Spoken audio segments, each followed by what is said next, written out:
Welcome to Speak.Your.Truth podcast. I am Mr. Legend. Speak.Your.Truth podcast is a place where everyday people can come and tell their stories. It's a safe place for healing and growth. Today I have with me JR. He's a licensed professional. He's coming to speak about men's mental health, and I'd like to welcome you to my podcast. And I would like for you to tell me a little bit about your background. Yes, thank you, Mr. Legend. Thank you for having me. I am JR. I'm a licensed marriage and family therapist. I've been working in mental health for the past over 12 plus years in a variety of settings from county, state, community, hospitalization. Currently, right now, I run my own private practice in here, located in Southern California, where I train other therapists, and see other clients in different settings. And so I see a lot of men. One of my biggest like specialties that I do is couples. I do a lot of couples therapy. So I see a lot of men in a lot of different settings. So I'm excited to be here. Appreciate it, this opportunity. Right. So, what made you get into that field? What made you take that route? Being a therapist, Yes. yeah, so I've known I was gonna be in the mental health field since I was like in elementary, and it's kind of a funny story because my mom can verify it. So instead of going home and be like, oh, like other kids, oh, I want to be a police officer, I want to be a doctor. I was like, I want to be a psychologist. My mom was Oh like, wow. how you're like 5? How do you know what that is?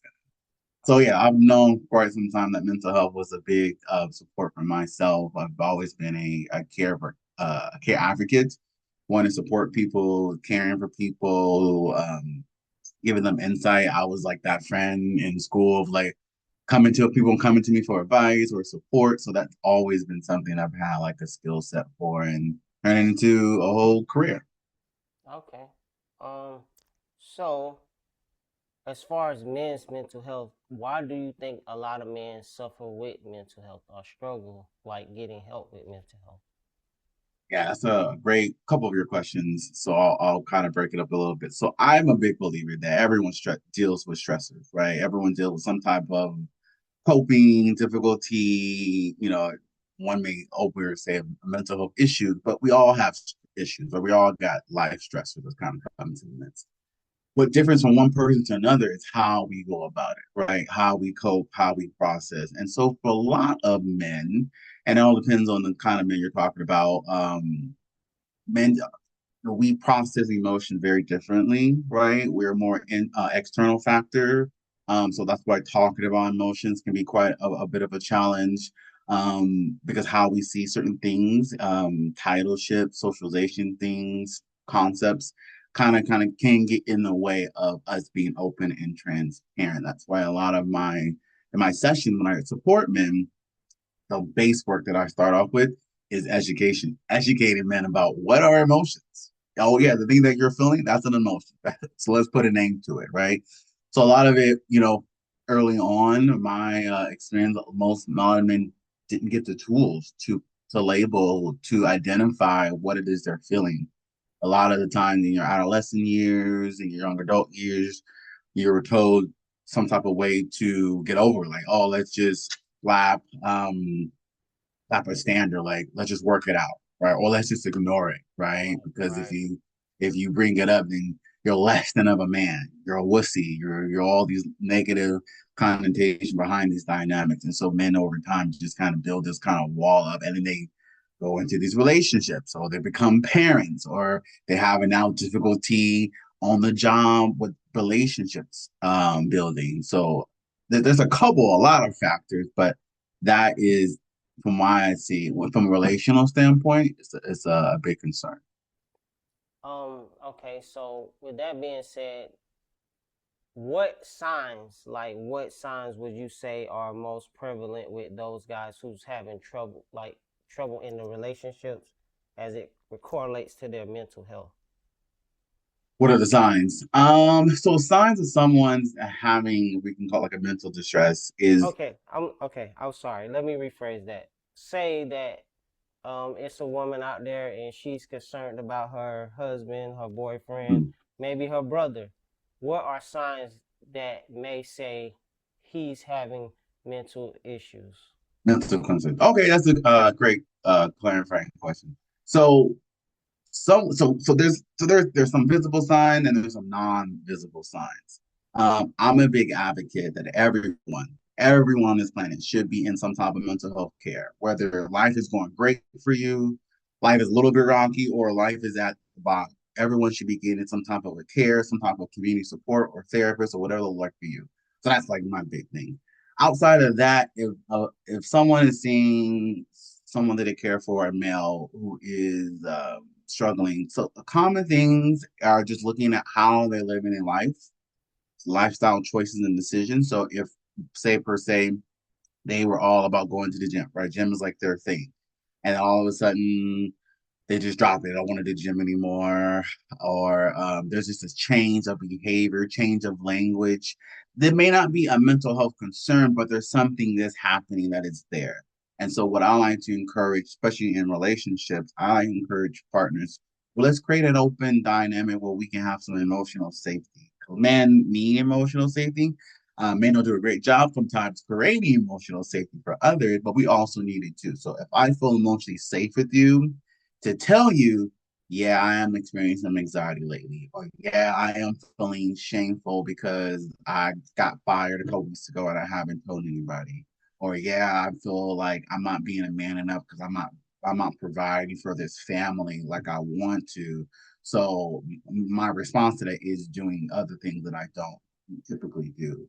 So that will be like the number one thing. So if that's already established, then it can help for when I am noticing a change in your behavior, you'll be more likely to be honest and be upfront and share with me. First, if there isn't a whole lot of emotional safety in that relationship, then the male most likely will be very like, oh, no, I'm fine. Yeah, I'm cool. I'm good. That's like a common, like a defensive kind of statement. That makes sense. Yeah. Okay. So, um, June is Men's Mental Month, Health Month. So, is it anything that you particularly do in your services to deal with that, to like help during that time? To help man. Yeah. So each every month has little different themes. Like next month is May. May is mental health month, mental wellness month. And so we provide some service at my group practice and or we collaborate with community events of helping communities connect to mental health services. For June, for it being Men's Health Month, we do a lot of support, again, collaborating with different men's group organizations, and just trying to bring awareness about the importance for men and their mental health and their overall. We come from the term wellness, because wellness is kind of like the old arching dynamics, not just your mind, but it's also your spirit and then also your body. So that way we can bring some balance because that's another concept that a lot of times men don't have balance within themselves. And that's why they may be easy swayed at times to make certain decisions. So, in your opinion, how would they find that balance? Ooh, Mr. Legend, that's a complicated. That's like 7 years of therapy to get to that answer. But no, I mean, finding balance just takes internal work, right? It takes you doing some self-reflecting. It takes some honesty, you being very honest with yourself. It takes you being patient with yourself to get to the work of the balance because it may not be an overnight, result. And it also takes some flexibility. You got to be flexible with yourself, giving yourself room to grow. Because we're not doing a marathon, right? We're not doing a sprint here, per se. We're taking our time, and that can bring up a lot of different things to get to the balance, right? But what I like to encourage my clients when I'm in session with them, the most important dynamic is looking at the small wins, the small victories, because that helps us to feel accomplished. It helps us to get to the big goal, which is the balance per se. So if we're doing that, then it helps us to get to where we want. Okay. So with the balance, so for me, I'm gonna speak from my personal experience with balance. My balance more means working less, but attempting to make more. So with that being said, in this society, a lot of men are told you need to basically work more and make more. So how should men deal with those pressures that society kind of pushes on us constantly? Because for the most part, it's like the man has to do this. The man, like they put a lot of pressure on a lot of these young men and older men, Yeah, yeah. and they also still have a life, and they still also have to become who they're becoming. So could you just speak about the effects of the pressures of society on them? Yeah, and it's becoming a big thing. I'm seeing a lot of I do a lot of teens and youth as well, and even the definition of what masculinity looks like, what a man is, has definitely changed over the past 20 plus years. I'm getting young men who, especially those who like are, I do a lot of like athletes. So even with the athletes, there is a societal definition. Oh, for you to be a great athlete, for you to be a attractive young man, you have to look like you're 30. And I'm like, dude, you're only 17. Why are you trying to get to this physique like you're 30? Well, online they look like this and their chest and their jawline and all these things. And they're seeing people getting hair transplants and these different dynamics of telling them if you want to be an attractive, successful, admired man, you have to look like this, right? You have to be this successful, right? And that creates a lot of definition for these young men, and especially if that's not being challenged at home, right? If that's not something they're seeing in their own community, whether it be the opposite or supporting that narrative from a social standpoint, then it can create potentially some challenge dynamics later down the road for them. So a lot of the work that I try to encourage these young men is getting into a community, which can be a bit challenging because I have noticed that, especially with the younger crowd and even the millennials as well. Making friends can be a little bit of a challenge. A lot of people have a hard time making new friends, and so building community can be a bit um, jarring. Excuse me, of like introducing yourself, being transparent. But that is one of like the best ways to help out with that society. The society definition is when you have a community, people are able to pour into you. People are able to, no, man, you don't have to be said, you don't have to work 40 hours a week. Being successful, you can work ABC hours a week. Or man, being weak doesn't mean that you have to be out here engaging in a way that goes against your moral code, right? You can be a great man, a successful man, and still be faithful, still be a great parent, right? Still put in your hard work, all these different things. So you just need people to surround you to do that, to kind of help with the counter from the societal. Then, does that make sense? Yeah. So, finding a community is important for everyone. And like you said, it is difficult. So, say I'm a man out here and I'm having difficulty finding that community. What, how do I go about finding that community? As far as, Yeah. yes, I may be interested in the gym, I may be having these hobbies, but I'm not actually finding that so-called tribe. Where Right. should what would be the best place for me to turn, whether that's internal or external, to find myself, so to speak? Yeah, absolutely. It's a great question. And you made a really great point because just because you go to the gym or you do like a running club doesn't mean that you're making social connection in these particulars. Like you have to, like I mentioned earlier, open yourself up and be transparent to do these things and to practice these skills for you to kind of make some connections. That's really, really important. But to your initial question of like where to find, a lot of time when I'm supporting clients or trying to find a community, we really look at like this base of like, so what are you interested in, right? Or if you don't have an interest in, then means are we open to try something new, right? There's one client that I had, he wanted really something different for himself as a community support. Mhm. He's tried a couple stuff and it just wasn't kind of working. And so we were like, okay, well, what are some hobbies? He was like, oh, I'm not really into anything, but I want to do something with my hand that has some meaning, purpose. So we end up finding him a crocheting club. And Okay. man, this dude loves crocheting. He crochets with a lot of seniors, and he found very much pride in supporting the seniors, supporting himself, and then the work that he's doing. He's able to, I believe they donate. I think he thought they donated to some type of charity, but for him, the purpose behind it was one, he gets to does something with his hands, which was really helpful for him because he has ADHD. So that hand motion could be really, really helpful and support. But also engaging and learning from other people, allowing people to pour into him feeling impactful to supporting the other members of the group. Gave himself a pride, gave himself a confidence, right? And that boosted a lot of his emotions, and able to see life in a different lens at certain times. So my point is that sometimes we have to sometimes go outside our box, right? To really try something new because we just don't know where that road may take us. All right. Okay. So community, trying something new, um, kind of learning about yourself, self reflection. So we're Mm-hmm. gonna bring it home here. I know we talked All about a right. lot of things. So basically I want you to kind of summarize everything that you said. Okay. And kind of, if I'm dealing with mental health issues, what are the steps that I should take as a man to find Okay. that wholeness?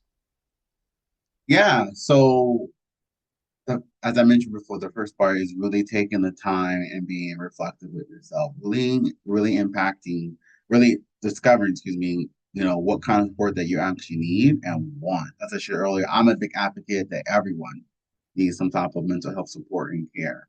And that doesn't mean you need to talk to a therapist. It could mean you are just linked up with a close friend, you're joining a community group, right? You go to support groups, right? Mental health support can look like different things, but in someone's care where you're being held accountable, you're given the space to reflect and to process. It's a great place for that dynamic to happen as well. So, if we're honest with ourselves, it's a great place to help us to be aware of what it is that we are needing so that we can be held accountable.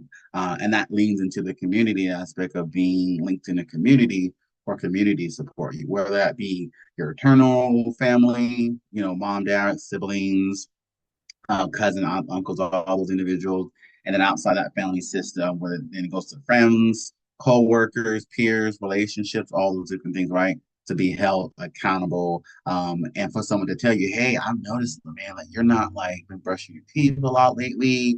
I'm noticing that you're not putting on clean clothes. I noticed you've been not going to the gym a lot. Something's happening. What is going on?" Right? So these are some signs that one can notice. Again, you may not be in mental health crisis, but there may be a shift in something that may happen. So for someone to kind of put that to you, and as a man, that could be very like, oh, why are you studying me? Why are you worried about me? We can get a little bit kind of rigid in that response. So that's why it's important to have that openness. So that was someone could like, hey, I care for you. This is why I'm bringing it to your attention. How can I support you? Right, starting from there and kind of lead you to where it is you want to go. And then if you're again as a male, if you're noticing just different changes in your mood, your communication, your mental status, as of like what are things that you're focusing a lot on. These are all some things that you can great things to talk to someone to and about. You can talk to your partner, talk to loved ones, to even to see again, is this something that I should be going to a therapist about? Or hey, I've been struggling, I've been in like a little funk and I just can't like shake this funk.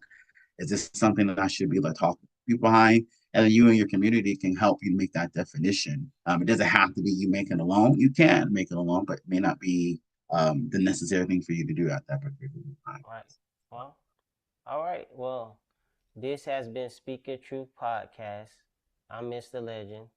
I'd like to thank you, JR, for coming on and speaking your truth from your perspective. And the goal of this podcast is to help others. So I'm grateful and thankful for that you took the time out to help me help others. No, I appreciate it, Mr. Legend, and thank you so much for having me on. It's been a great chat with you, and I look forward to seeing and hearing more from you. And if you want to come on, and if you have an idea, and if it's anything that I can do to help you help others, I'm here for you. Okay. All Thank right, you. sounds like a plan. I have some other